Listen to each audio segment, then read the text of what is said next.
বাচ্চার হাম হয়েছে? দ্রুত সুস্থ করতে এই 5টি কাজ আজই করুন। বাচ্চার হাম বা মিজলস ধরা পড়েছে?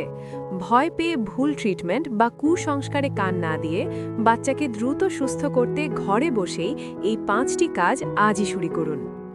১. Vitamin a magic.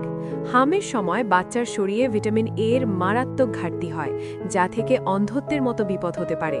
তাই ডাক্তার দেখিয়ে দ্রুত সঠিক ডোজের ভিটামিন এ ক্যাপসুল বা ড্রপ নিশ্চিত করুন। ২. তরল ও হাইড্রেশন। প্রচণ্ড জ্বরে বাচ্চার শরীর খুব দ্রুত শুকিয়ে যায়, তাই বুকের দুধ, ডাবের পানি, ওআরএস বা বাসায় বানানো ফলের রস বারবার খাওয়াতে থাকুন, যাতে কোনোভাবেই ডিহাইড্রেশন না হয়। ৩. চোখের বিশেষ যত্ন। হামের কারণে বাচ্চার চোখ আলোর প্রতি খুব সেন্সিটিভ হয়ে যায় এবং চোখ দিয়ে পানি পড়ে। ঘরের আলো একটু কমিয়ে রাখুন এবং পরিষ্কার সুতির কাপড় কুসুম গরম পানিতে ভিজিয়ে আলতো করে চোখ মুছে দিন। ৪. গোসল ও পরিচ্ছন্নতার মিথ। হাম হলে গোসল করানো যাবে না, এটি একটি ভয়ঙ্কর মিথ। জ্বর কমাতে এবং র্যাশের চুলকানি থেকে আরাম দিতে বাচ্চাকে কুসুম গরম পানিতে স্পঞ্জ বাথ করান বা নরম কাপড় দিয়ে গা মুছিয়ে দিন। ৫. সম্পূর্ণ বিশ্রাম ও আইসোলেশন।